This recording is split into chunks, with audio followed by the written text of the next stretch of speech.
Hello student, welcome to UP board classes. हम लोग 2025 की परीक्षा के लिए अनसॉल्व सॉल्यूशन को शुरू कर रहे हैं, जिसमें हम लोग सेट 1 से प्रश्नों को हल करेंगे। आज के इस वीडियो में हम लोग कक्षा 10 के सेट 1, जिसका पेपर कोड है 822 HV, को हल करेंगे। चलिए लेट न करते हुए वीडियो की शुरुआत करते हैं। देखिए, सबसे पहली बात तो आप लोगों को पता है यूपी बोर्ड परीक्षा में 20 प्रश्न बहुविकल्पी पूछे जाते हैं। तो सबसे पहले जो प्रश्न आ रहे हैं यहाँ स्क्रीन पर, वो 20 प्रश्न क्या रहेंगे, बहुविकल्पी रहेंगे। ठीक है, देखिए आपको जो प्रश्न पत्र मिलेगा उसमें खंड अ से बहुविकल्पी प्रश्न आएंगे, उसमें आपको बहुविकल्पी प्रश्न मिलेंगे। ठीक है, तो सबसे पहला प्रश्न देखिए बहुविकल्पी का। 1 नंबर का सवाल होगा आपके सामने। 1 नंबर के लिए आपको ज़्यादा कुछ लिखने की भी ज़रूरत नहीं है, लेकिन हाँ पढ़ने की ज़रूरत ज़रूर है। कह रहा है कि एक त्रिघात बहुपद, क्या कह रहा है, एक त्रिघात बहुपद के एक से अधिक शून्यकों की संख्या होगी। ठीक है, माने अगर आप एक क्या लिख लीजिए, त्रिघात बहुपद लिखिए। त्रिघात बहुपद मतलब आप समझ रहे हैं ना, घातों के आधार पर बहुपद के प्रकार अगर हम लोग देखें हैं, तो अगर हम लोग घात 1 वाला लिखें तो इसे क्या कहेंगे, एक घात का बहुपद, रैखिक बहुपद। अगर 2 घात का लिखें तो इसे क्या कहेंगे, द्विघात बहुपद। और घात 3 का लिखें तो इसे क्या कहेंगे, त्रिघात बहुपद। उसने कितने घात की बात करी है, घात 3 की बात करी है। तो घात 1 में कितने शून्यक होते हैं, घात 1 में शून्यकों की संख्या कितनी होती है, 1 होती है। द्विघात में कितनी होती है, 2 होती है। तो त्रिघात में कितनी होगी, 3 होगी। तो इसके लिए हमारा कौन सा विकल्प सही हो जाएगा, विकल्प B is the correct answer. ठीक है, चलिए बढ़ते हैं अगले प्रश्न, प्रश्न संख्या 2 की ओर। प्रश्न संख्या 2 में हमसे कहा है कि संख्या 140 का अभाज्य गुणनखंड, क्या कहा है, संख्या 140 का अभाज्य गुणनखंड होगा। ठीक, तो 140 का अभाज्य गुणनखंड करना है हमको। ठीक है, 140 का अभाज्य गुणनखंड कैसे करेंगे, आपको पता है ना, यूक्लिड मेथड का प्रयोग कर लीजिए। सबसे पहले कितने से, 2 से डिवाइड लगाइए, 2 सते 14, फिर कितने से काटेंगे, 2 से, ये हो जाएगा कितना, 2 तिहाई 6, 2 पचे 10, फिर कितने से, 5 से कटेगा, 5 सते कितना हो जाएगा 35, फिर 7 से कटेगा, तो 7 एकम कितना हो जाएगा 7। तो हमारे पास जो 140 का अभाज्य गुणनखंड आएगा वो कैसे लिखा जाएगा, 2 × 2 × 5 × 7। ठीक है, यहाँ 2 कितनी बार है, 2 बार है, तो इसे घात के रूप में लिख देते हैं। और 5 एक बार है, और 7 कितनी बार है, 1 ही बार है। ठीक है, देखिए ऐसा जिस विकल्प में होगा वो विकल्प अपना क्या हो जाएगा, सही हो जाएगा। तो ऐसा कौन से विकल्प में, पहले विकल्प में भी नहीं है, ठीक है, दूसरे विकल्प में भी नहीं है, चौथे विकल्प में भी नहीं है। तो कौन सा विकल्प, विकल्प सी हमारा क्या हो जाएगा, सही आंसर हो जाएगा। बढ़ते हैं प्रश्न संख्या 3 की ओर। प्रश्न संख्या 3 में तो आपसे सीधे सीधे सूत्र पूछा गया है, जो आप 8वीं से पढ़ते चले आ रहे हैं वही सूत्र आपसे पूछा गया है सीधा। क्या कहा है, भाज्य भाजक और भागफल में क्या, भागफल एवं शेषफल में संबंध पूछा है। तो आपको पता है ना, हम लोग जो भाज्य भाजक भागफल और शेषफल में संबंध जानते हैं वो होता है भाज्य बराबर क्या, भाजक गुणे भागफल प्लस शेषफल, यही होता है ना, शेषफल। ठीक है, देखिए ये जिस विकल्प में होगा वो विकल्प अपना क्या हो जाएगा, सही आंसर हो जाएगा। तो देखिए पहली बात तो विकल्प संख्या डी अगर हम लोग देखें, जिसमें भाजक से शुरुआत हुई है, इसलिए ये नहीं होगा। विकल्प संख्या बी नहीं हो सकता। कौन कौन से बचा, विकल्प ए बच गया है और विकल्प सी। देखिए अब विकल्प सी में देखेंगे, अगर आप विकल्प ए देखें तो विकल्प ए में यहाँ देखिए भाजक को क्या कर रहा है, जोड़ रहा है, जो कि गलत है। जुड़ता कौन है, शेषफल जुड़ता है, इसलिए हमारा कौन सा विकल्प सी फॉर कैट सही हो जाएगा। बढ़ते हैं प्रश्न संख्या कौन से, 4 की ओर। प्रश्न संख्या 4 देखिए, प्रश्न संख्या 4 में हमसे कहा गया है कि रैखिक समीकरण युग्म, रैखिक समीकरण क्या युग्म, कौन सा रैखिक समीकरण युग्म है। उन्होंने हमें यहाँ एक दिया है x + 2y + 5 = 0 और -3x - 6y + 1 = 0 के युग्मों का हल क्या होगा। ठीक है, आप जानते हैं ना, जब हमको क्या दिए जाएं, समीकरण दिए जाएं, कैसे समीकरण, जैसे मान लीजिए हमारे पे 2 समीकरण दिए गए, क्या, a1x + b1y + c1 = क्या, 0। ठीक है, दूसरा समीकरण आपको दिया जाए a2x + b2y + c2 = क्या, 0। तो इस कंडीशन में हमको समीकरणों को हल करने पर जो आंसर मिलने वाले होते हैं, उसमें पहले प्रकार का सवाल पूछा जाता है कि अगर a1/a2 is not equal to क्या हो, b1/b2, तो कहते हैं क्या, यूनिक हल होगा। कितना हल होगा, एक हल। ठीक है ना, जिसे अद्वितीय हल भी कहते हैं। ठीक है, दूसरा जो टॉपिक है वो दूसरा टॉपिक कैसे पूछा जाता है, दूसरा टॉपिक पूछा जाता है हमारे पास कैसे, दूसरा वाला टॉपिक में लिखते हैं a1/a2 = b1/b2 = c1/c2। अगर तीनों क्या होते हैं, ये बराबर होते हैं तो इसे क्या कहते हैं, अनंत हल। अपरिमित रूप से कितने, अनंत हल होते हैं, ठीक है।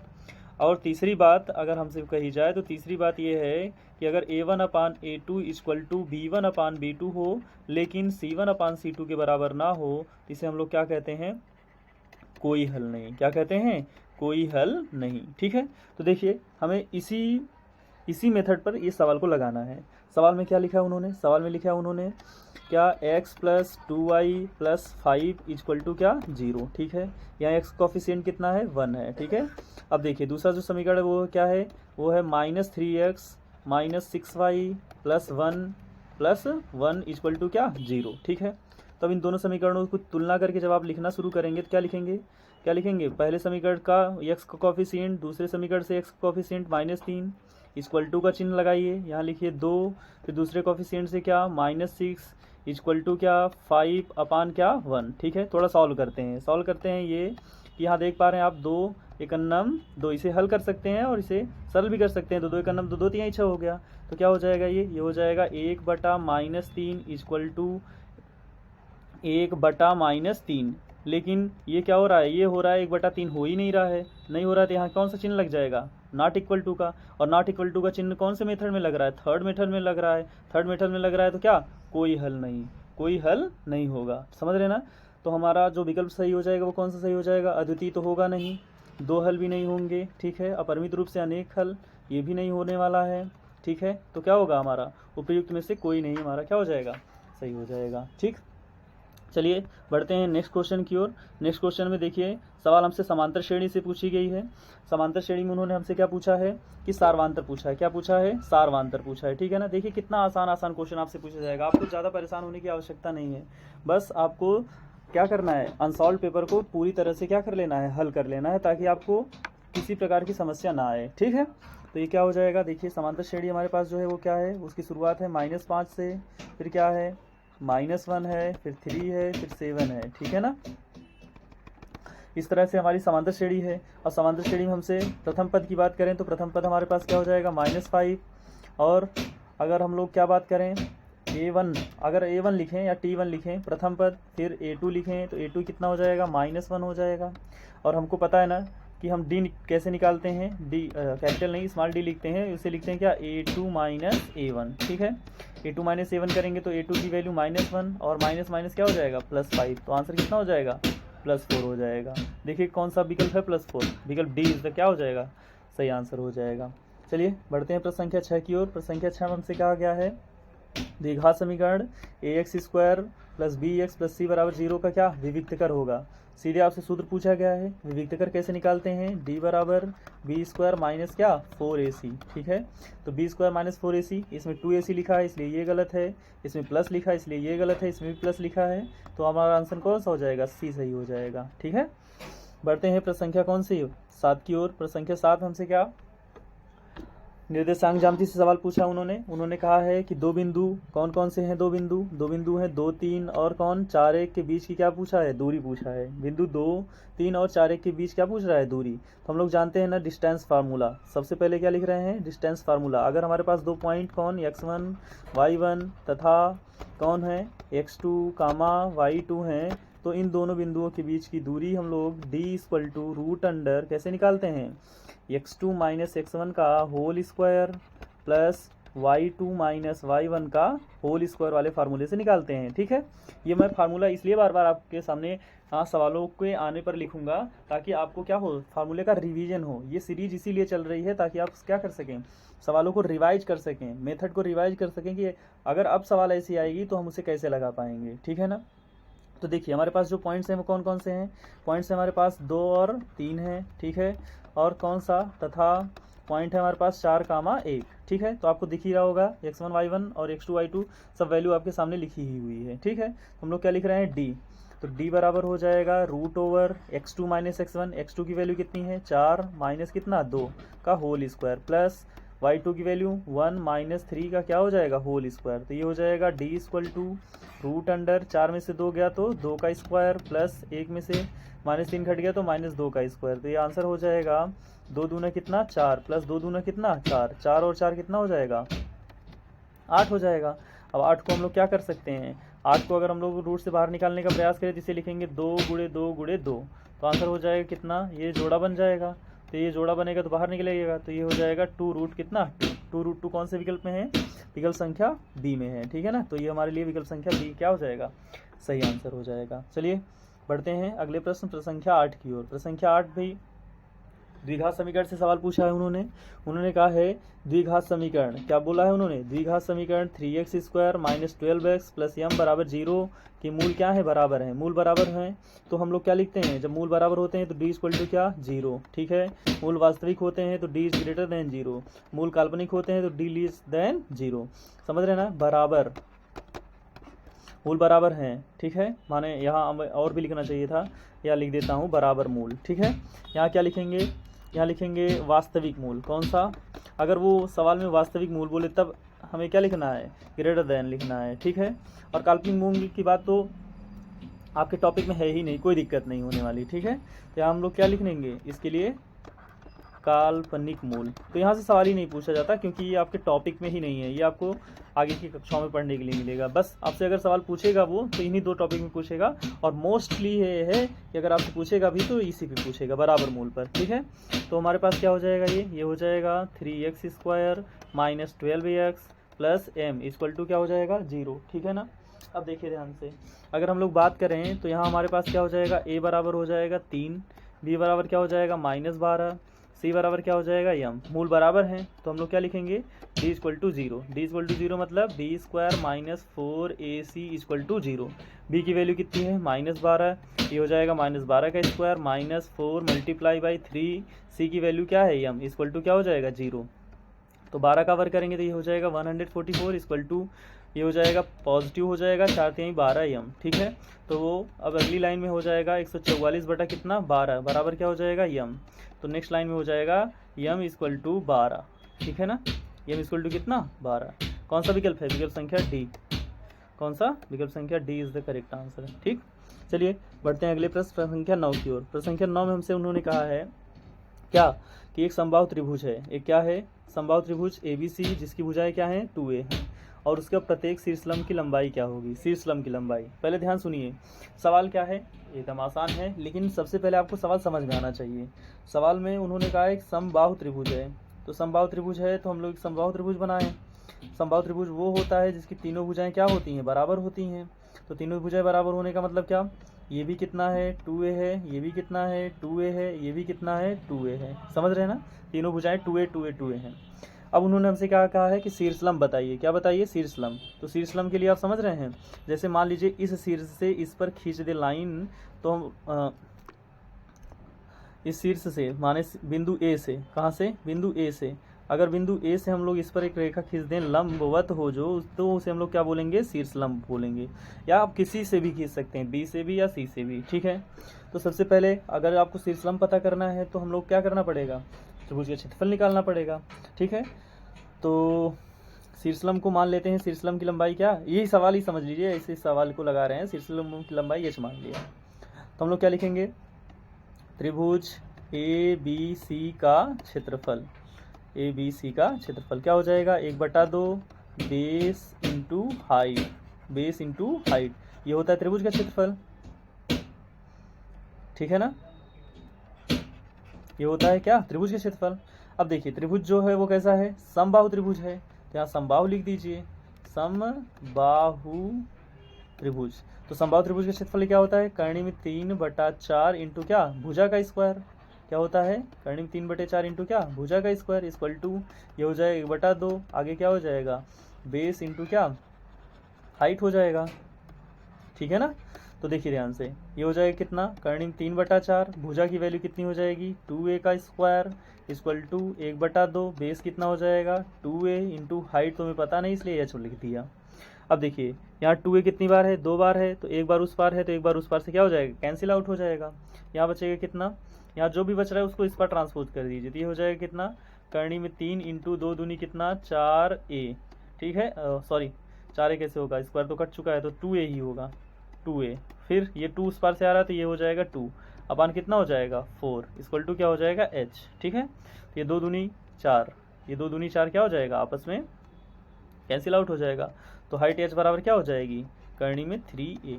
ठीक है, आप चाहे तो इसे डायरेक्ट भी याद कर सकते हैं, आपको आसानी ही होगी। ठीक है ना। तो ये कौन सा विकल्प सही हो जाएगा? विकल्प संख्या सी हमारा क्या हो जाएगा, इसके लिए सही आंसर हो जाएगा। ठीक है, बढ़ते हैं प्रश्न संख्या कौन से 10 की ओर। प्रश्न संख्या 10 देखिए, ये सवाल हमसे कहाँ से पूछा गया है? ये सवाल हमसे सांख्यिकी से पूछा गया है। कह रहे हैं कि इस सारणी का माध्य क्या होगा? क्या होगा? सारणी का माध्य। तो अब इस सारणी को हम लोग, अच्छा अगर इसी सारणी में ही लगाते हैं तो जरा देखिए ध्यान से कैसे लगाएंगे सवाल को।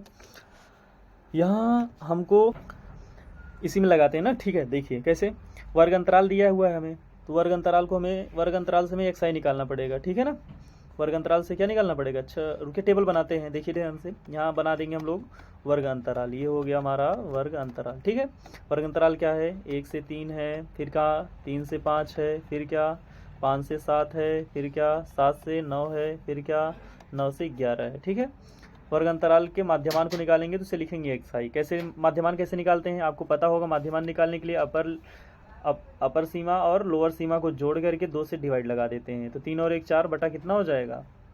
आंसर 2 हो जाएगा। यहाँ कितना आ जाएगा? 2। यहाँ कितना हो जाएगा? 4।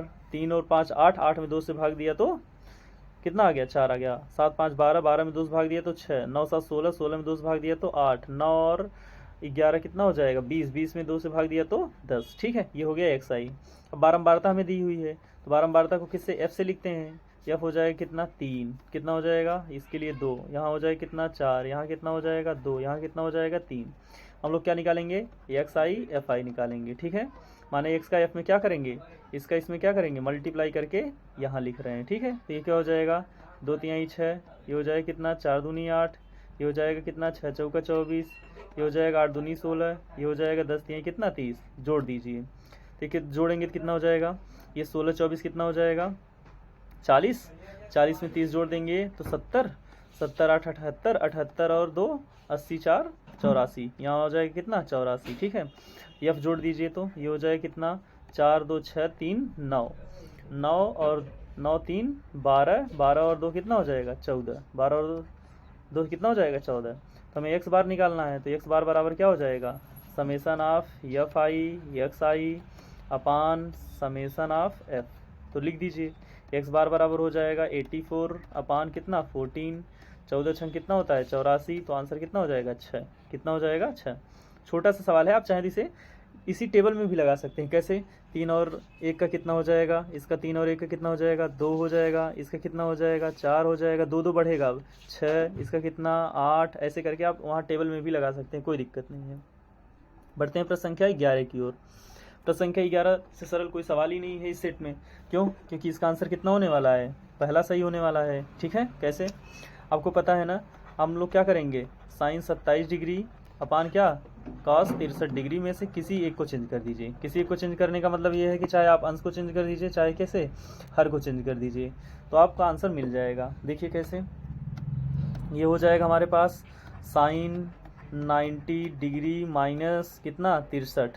ठीक है, अपान कितना हो जाएगा? ये साइन 90 माइनस 63, साइन नहीं कॉस लिखना पड़ेगा इसके लिए। ठीक है ना, ताकि हमें चेंज करने पे जो मिले वो लिखना पड़ता है। ठीक है ना, वो लिखना पड़ता है।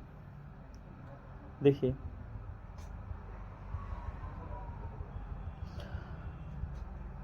क्या करें हम कि साइन 27 डिग्री मिले हमें, हमने क्या कर दिया? हमने लिखा कॉस 90 माइनस 63, 90 में से 63 घटाएंगे तो 90 माइनस थीटा।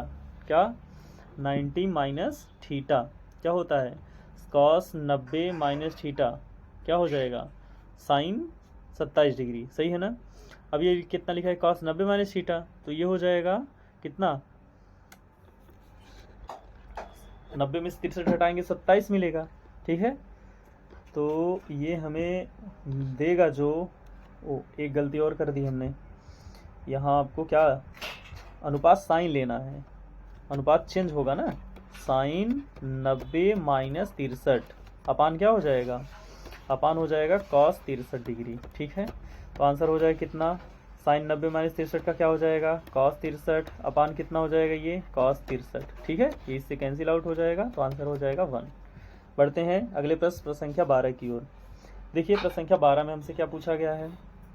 प्रश्न संख्या 12 में हमें दिया क्या है, दिया है cos a बराबर करनी में 3/2 और हमसे कह रहे हैं कि sin 2a की वैल्यू बताइए। किसकी वैल्यू बताइए? sin 2a की। तो sin 2a के लिए फार्मूला क्या होता है? 2 sin a इंटू क्या? cos a। यही होता है ना फार्मूला। देखिए हमें cos a की तो वैल्यू दी है उन्होंने, लेकिन क्या sin की वैल्यू दी है? sin की वैल्यू तो दी नहीं है। तो हमें क्या करना पड़ेगा? sin की वैल्यू को cos की वैल्यू से फाइंड आउट करना पड़ेगा।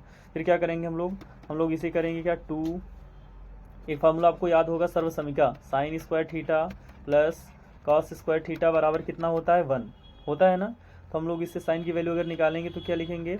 लिखेंगे sine square theta equal to 1 minus cos square theta. Sine theta चूंकि हमें निकालना है, इसलिए साइन थीटा इक्वल टू क्या हो जाएगा? √1 माइनस कॉस स्क्वायर थीटा। ठीक है ना। चलिए लिख देते हैं, या आप चाहें तो इसे त्रिभुज बना कर भी आसानी से हल कर सकते हैं। सबसे बेटर तरीका अगर आपको ढूंढना है तो इसे कई तरीकों से सवाल को लगाया जा सकता है ना। सबसे बेटर तरीका अगर आप ढूंढना चाह रहे हैं तो ये समझिए कि ये cos a कितने की वैल्यू दी है उसने, तो ये 30 डिग्री की वैल्यू होती है। ठीक है ना। ये cos से cos क्या हो जाएगा? Cancel out. a equal to कितना हो जाएगा? 30 डिग्री हो जाएगा ना। अब क्या करिए, यही a की वैल्यू उठा के यहाँ रख दीजिए, तो ये हो जाएगा साइन कितना? 30 दूना 60 डिग्री, और साइन 60 डिग्री का मान वही होता है जो उसने दिया है। तो यही विकल्प हमारा क्या हो जाएगा? सही हो जाएगा। ठीक है ना। चूंकि अब मैं यहाँ तक लगा चुका था इसे, तो इसे पूरा कर देता हूँ। ये हो जाएगा √1 minus cos square theta into क्या? cos a। अच्छा, थीटा की जगह यहाँ a लिख देते हैं चूंकि a है सवाल में। ठीक है। देखिए अब क्या हो जाएगा, वैल्यू पुट कर दीजिए, तो ये हो जाएगा 2√1 माइनस कॉस ए की वैल्यू करनी में 3/2 है, तो करनी में 3/2 का क्या हो जाएगा? होल स्क्वायर इंटू ये हो जाएगा करनी में 3/कितना? 2। ठीक है।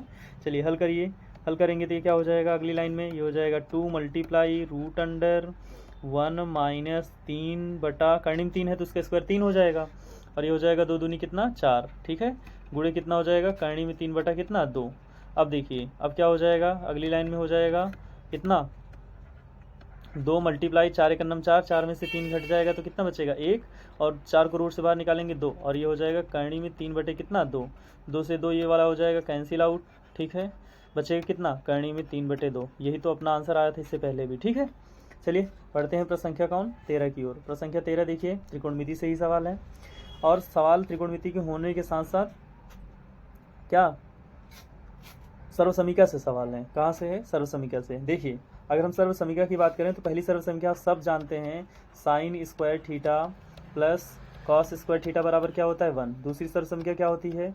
1 प्लस tan स्क्वायर थीटा बराबर क्या होता है? Sec square theta. ठीक है। अगली सर्वसमीका क्या होती है? 1 प्लस कॉट स्क्वायर थीटा बराबर क्या?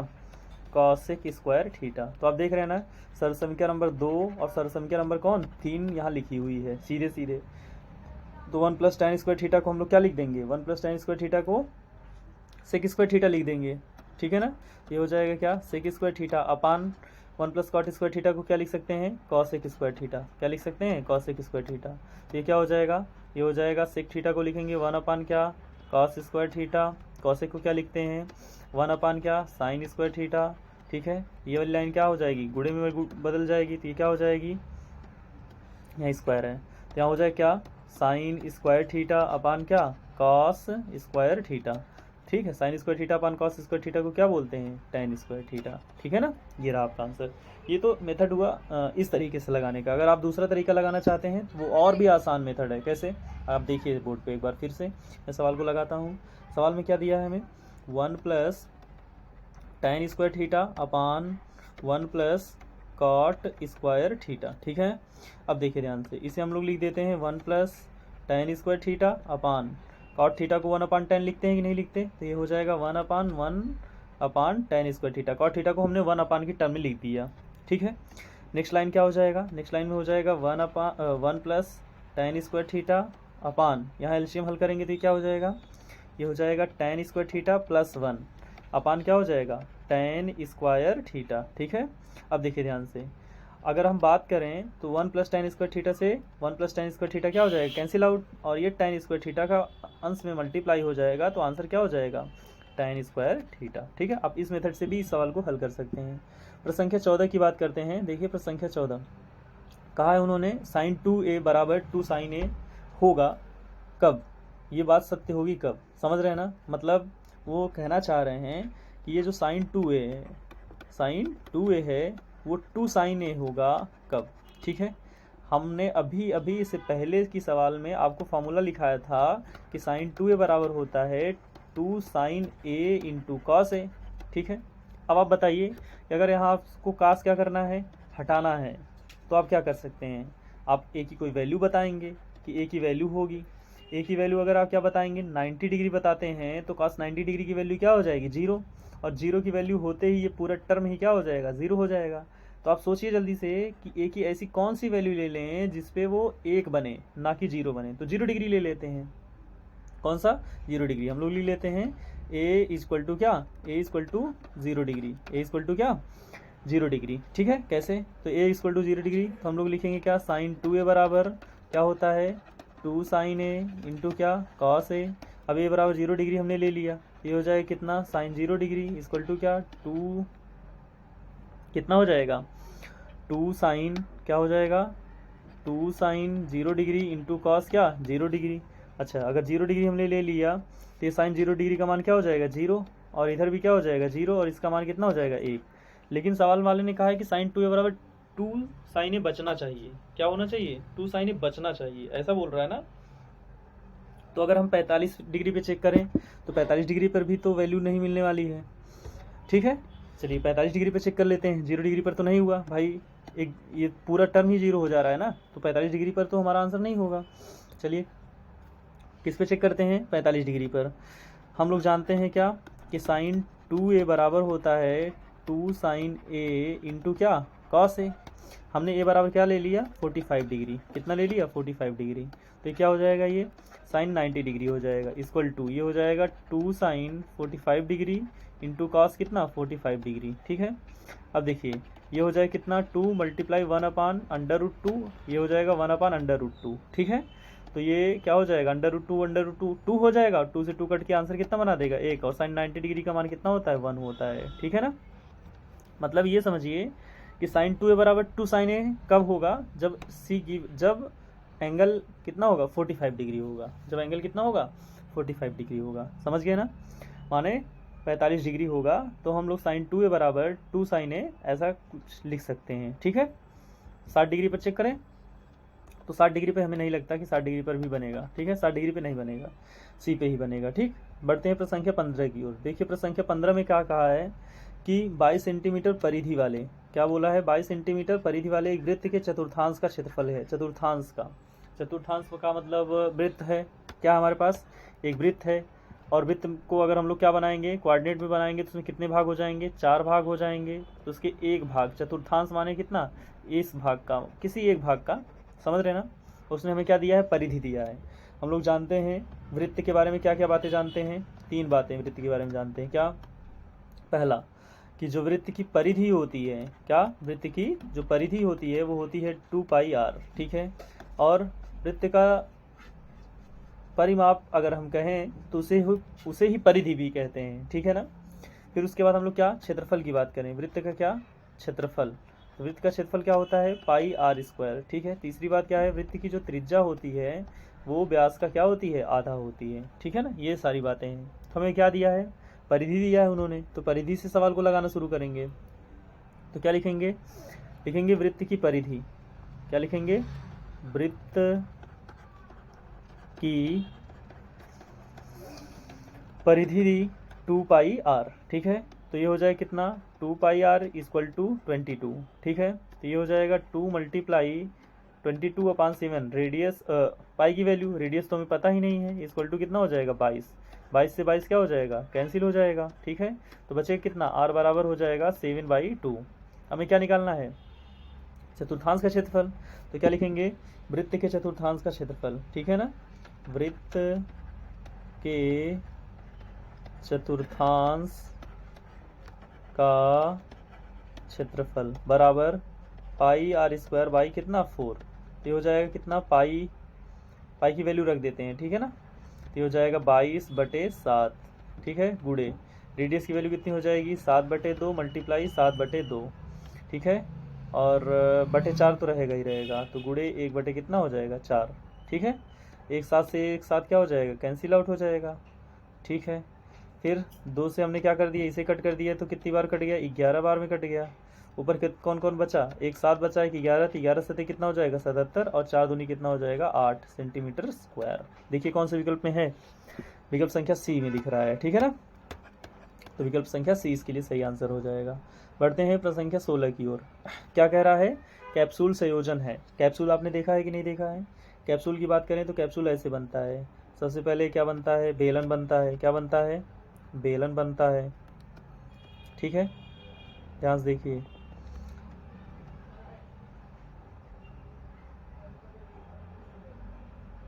ठीक है, ऐसे बेलन बनेगा। अब बेलन के ऊपर क्या बनाएंगे हम लोग, अर्ध गोलाकार कटोरी लगाएंगे ऐसे इधर की तरफ, और क्या इधर की तरफ भी लगा देंगे इसे ही, तो क्या बन जाएगा, ये कैप्सूल कहलाने लगेगा। फिर ये दिखेगा कैसे, ऐसे, ठीक है ना। माने हम लोग क्या कह सकते हैं, एक बेलन और 2 अर्धगोलों का, एक बेलन और 2 अर्धगोलों का ठीक है ना। कौन सा विकल्प हो जाएगा सही, विकल्प संख्या बी। ये देखिए विकल्प संख्या बी। चलिए प्रश्न संख्या 16 के बाद प्रश्न संख्या 17 की ओर। कहा है कुछ आंकड़ों का माध्य तथा बहुलक 32 तथा 35 है। क्या क्या हमें दिया गया है, हमें दिया गया है माध्य। क्या दिया गया है, माध्य कितना है, माध्य दिया है 32, और क्या दिया है, बहुलक। क्या दिया है, बहुलक, ठीक है, बहुलक कितना है, बहुलक है 35, ठीक है, बहुलक 35 है।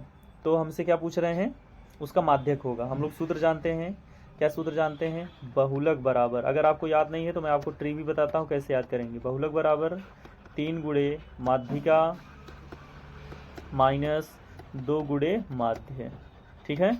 चलिए बहुलक है तो बहुलक कितना है हमारे पास 35 इक्वल टू 3 गुणे माध्यिका, माध्यिक लिखे हैं, यहाँ माध्यिका लिख देते हैं, ठीक है। ठीक है, देखिए माध्य दिया है हमें, माध्यिका हमें पता करना है, तो 3 गुणे क्या लिख देते हैं यहाँ, माध्यिका, माध्यिका माइनस 2 गुणे माध्य कितना है, माध्य हमारे पास 32 है, तो 32 गुना कितना हो जाएगा 64, और इसे ट्रांसपोज करेंगे तो प्लस हो जाएगा, तो हो जाएगा कितना 35 प्लस कितना हो जाएगा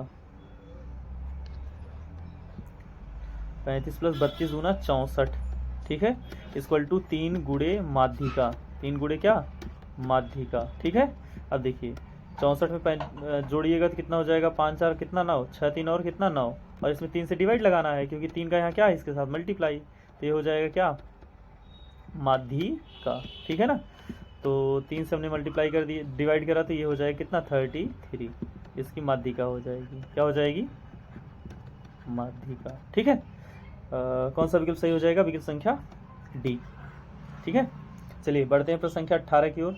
देखिए प्रश्न संख्या 18 फिर से हमसे बहुलक वर्ग पूछा गया। ये तो बेहद आसान सवाल है, जिसकी फ्रीक्वेंसी अधिक होती है वही उस बहुलक वर्ग होता है। तो आप देख रहे हैं ना फ्रीक्वेंसी कौन सी है, फ्रीक्वेंसी पहली फ्रीक्वेंसी है 8, पहली फ्रीक्वेंसी कौन सी है 8, दूसरी कितनी 7, तीसरी कितनी 18, फिर 19 ही सबसे ज़्यादा है, तो 19 किस अंतराल में आ रहा है 15 से 20 में, तो 15 से 20 कौन सा है, विकल्प 20 करेक्ट आंसर हो जाएगा इसके लिए, ठीक है। ऐसे ही आपके पास बहुत छोटे छोटे सवाल आएंगे, आपको घबराना नहीं है, बस ये समझिए, अगर आप घबरा गए तो पेपर क्या हो जाएगा खराब, अगर आप धैर्य बना के बैठे रहेंगे तो पेपर हो जाएगा सही, ठीक है। देखिए प्रश्न संख्या 19 प्रायिकता से सवाल पूछी गई है। कहा है कि 2 पासों को एक साथ उछालने पर दोनों पासों पर प्राप्त संख्या का योगफल 10 होने की प्रायिकता हो, ठीक है। ध्यान से देखिए, जब 2 पासा आप उछालेंगे तो कुल टोटल नंबर ऑफ प्रत्यर्थ समष्टि जो बनेगी वो 36 बनेगी। कैसे, नंबर ऑफ प्रत्यर्थ समष्टि क्या हो जाएगा 6 का स्क्वायर, क्यों, क्योंकि एक पासे पर 6 आता है, तो फिर 2 पासा उछाल रहे हैं तो पहले पासे पर 1, फिर दूसरे पासे पर 1, ऐसे लेकर के एक को लेकर 6 बार बनाएंगे, 2 को लेकर 6 बार बनाएंगे, 3 को लेकर 6 बार, 4 को लेकर 6 बार बनाएंगे, तो कितने हो जाएंगे टोटल 36 हो जाएंगे, ठीक है। अब उसने हमें कहा है कि हमें उन्हीं को लेना है जिनका योगफल 10 होता हो। तो आप देखेंगे कि पहले अगर हम लोग कुछ बना के दिखाएं तो पहले 1 1, फिर 1 2, फिर 1 3, फिर 1 4, फिर 1 5, ऐसे बनेगा कि नहीं बनेगा, देख रहे हैं ना, फिर 1 6। क्या इसमें से किन्हीं का योगफल 10 आ रहा है, नहीं आ रहा है, इसमें से हमें एक भी नहीं लेना है, ठीक है ना। इसी प्रकार क्या 2 की लाइन बनेगी, इसी प्रकार किसकी 3 की लाइन बनेगी, 3 की लाइन बनेगी ना, देख लीजिए, इसी प्रकार किसकी 4 की लाइन बनेगी, इसी प्रकार किसकी 5 की लाइन बनेगी, इसी प्रकार किसकी 6 की लाइन बनेगी, ठीक है। तो देखिए अब 2 की लाइन में भी कोई नहीं मिलेगा, क्योंकि 2 और 6 भी कितना होता है, अगर 2 लास्ट चल लें तो 2 और 6 8 होता है, 3 और 6 कितना होता है 9 होता है, 3 और 6 से भी नहीं बनने वाला है, चूँकि 10 लाना है हमें।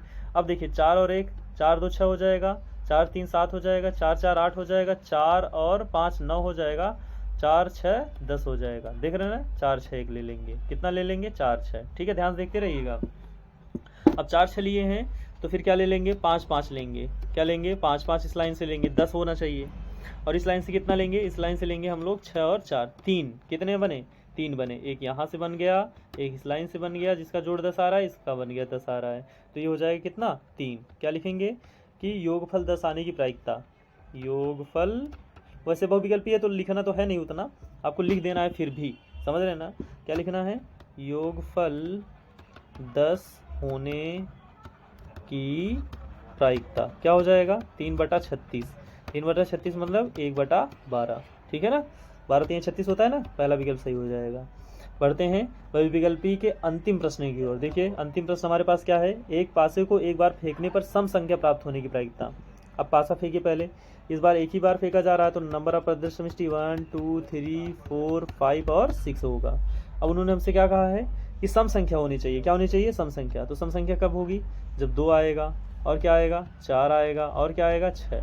तो हम लोग क्या लिखेंगे, लिखेंगे सम संख्या प्राप्त होने की प्रायिकता क्या हो जाएगी, टोटल 6 है और घटना घटने की संभावना 3, तो आंसर हो जाएगा 1/2, ठीक है ना।